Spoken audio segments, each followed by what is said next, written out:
Kaleshwaram commission BJP MP ఈటెలను దాదాపుగా 19 ప్రశ్నలు అడిగింది. సిడబ్ల్యూసీ మహారాష్ట్ర అభ్యంతరాల వల్లే కాళేశ్వరం ప్రాజెక్టును తుమ్మిడిహట్టి నుండి మేడిగడ్డకు మార్చామని తెలిపారు. నిధుల కొరత దృష్ట్యా కాళేశ్వరం కార్పొరేషన్ ఏర్పాటు చేశామని తెలిపారు. అప్పుల చెల్లింపు పూర్తిగా కార్పొరేషన్ చూసుకుందని, దానికి ఆర్థిక శాఖకు సంబంధం లేదని పేర్కొన్నారు. పూర్తి టెక్నికల్ డీటెయిల్స్ తనకు తెలియవని స్పష్టం చేశారు.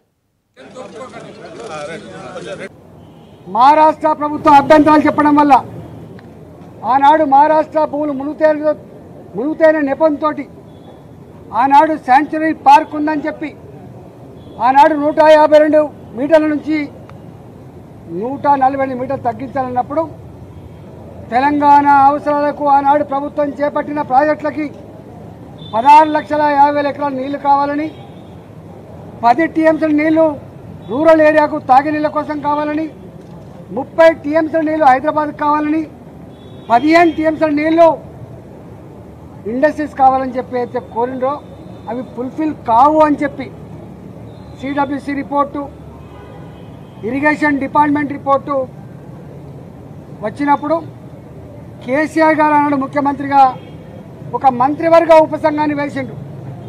హరీష్ రావు గారి నాయకత్వంలో వారు ఆనాడు ఇరిగేషన్ శాఖ మంత్రి, నేను ఆర్థిక మంత్రిగా, అదేవిధంగా ఇవాటి మంత్రిగా ఆనాటి మంత్రిగా ఉన్నటువంటి తుమ్మల నాగేశ్వరరావు గారు ఆర్ఎండ్బి మంత్రిగా మంత్రివర్గ ఉపసంఘం వేసినారు.